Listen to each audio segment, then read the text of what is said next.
আসসালামু আলাইকুম everyone, welcome back to my channel. নতুন আরেকটি রেসিপি দেখার আমন্ত্রণ জানাচ্ছি আপনাদের সকলকে। আজ আমি তৈরি করব কাশ্মীরি আচার। এই আচারটা খুবই অল্প উপকরণে বানানো যায় আর খেতে এতটা যে মজা আপনারা না বানিয়ে খেলে বুঝতেই পারবেন না। আর এই ভরপুর আমের সিজনে এই আচারটা একবার হলেও ট্রাই করে দেখবেন। তো চলুন কথা না বাড়িয়ে ঝটপট রেসিপিটি দেখে আসি। এখানে আমি আচার তৈরির জন্য ফ্রেশ আম নিয়েছি। এখানে হাফ কেজি পরিমাণ হবে, হাফ কেজি থেকে একটু বেশি হতে পারে।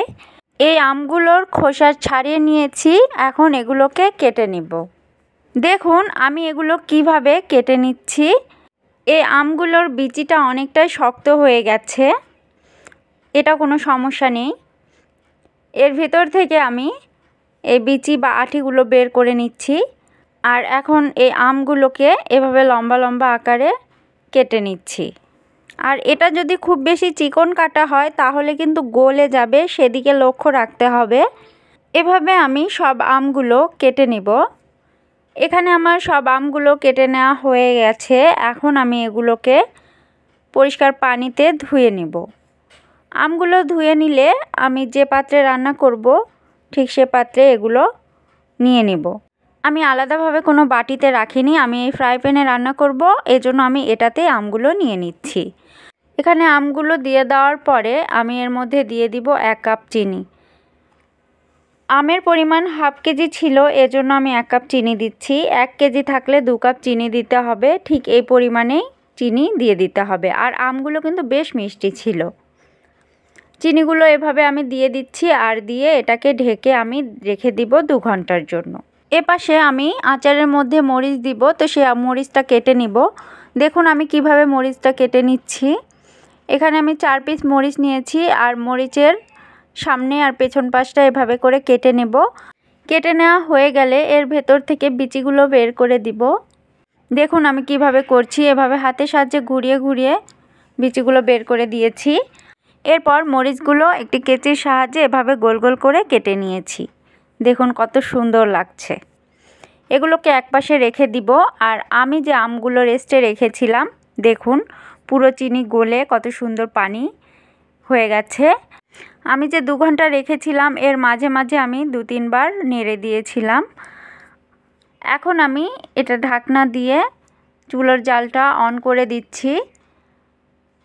খুব বেশি সময় লাগে না এই আচারটা হতে, আর আচারটা খুব বেশি নাড়াও যাবে না। দেখুন 5 মিনিটের মতো জাল করে নিয়েছি। আর এখন আমি হালকা উলটপালট করে এগুলোকে নেড়ে দিচ্ছি। এর মধ্যে কিন্তু আমি এখন পর্যন্ত কিছু দেইনি।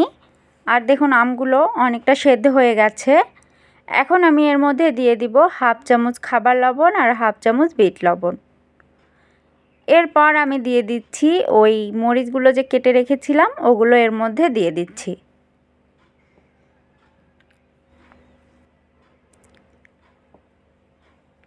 এগুলো দিয়ে আমি আরও কিছুক্ষণ এটাকে রান্না করে নিব। আর এটা মাঝারি আঁচেই রান্না করে নিতে হবে। এখানে আমি 2 ফোঁটা অরেঞ্জ কালার দিয়ে দিচ্ছি। এটা টোটালি অপশনাল, আপনারা না দিলেও চলবে। এটার কালারটা আরেকটু ভালো আসবে, এজন্য আমি এটা ইউজ করেছি। প্রিয় দর্শক, আমার ভিডিও ভালো লাগলে আমার চ্যানেলটি সাবস্ক্রাইব করে পাশে থাকা বেল আইকনটিতে ক্লিক করে রাখবেন, আমার পরবর্তী নতুন কোনো ভিডিও নোটিফিকেশন সবার আগে পাওয়ার জন্য। আর এই আচারটা প্রায় হয়ে এসেছে, এখন আমি নামিয়ে নিব। দেখলেন তো কত কম উপকরণে আচারটা তৈরি হয়ে গেল।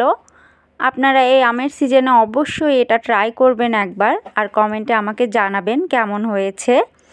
আর আপনারা আচারটা বেশি দিন রাখতে চাইলে ভিনেগার দিতে পারেন, কিন্তু আমি এখানে ব্যবহার করিনি, কারণ এটা 2-4 দিনের মধ্যে শেষ হয়ে যাবে, আমার রাখার কোনো প্রয়োজন নেই। এই আচারটা এতটাই মজা লাগে। আচারের লুকটা দেখেন, দেখেই খেতে ইচ্ছে করছে। আর এটা দেখতে যতটা সুন্দর, খেতেও কিন্তু অসম্ভব মজা। তো আর কথা বাড়াচ্ছি না, আজকের মতো এখানেই বিদায় নিচ্ছি। সবাই ভালো থাকবেন, সুস্থ থাকবেন। আল্লাহ হাফেজ।